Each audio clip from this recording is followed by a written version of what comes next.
Good morning मेरी जान। तुम्हें भी मेरी जान। देखो अम्मी भी जाग गई।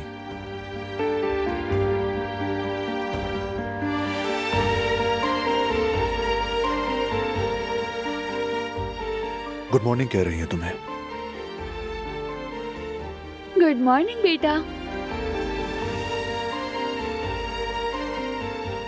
हमारा बेटा भी सुबह सवेरे उठने वाला है। मुर्गे की अजान से पहले ही जाग गया।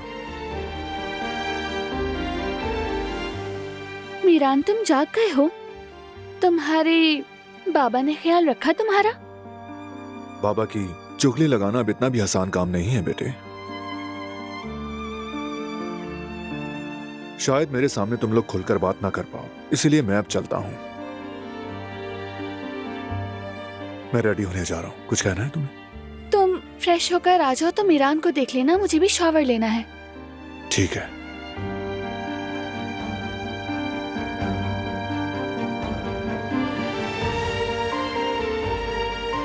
मीरान बाबा जा रहे हैं देखो, चलो बाय बाय करो।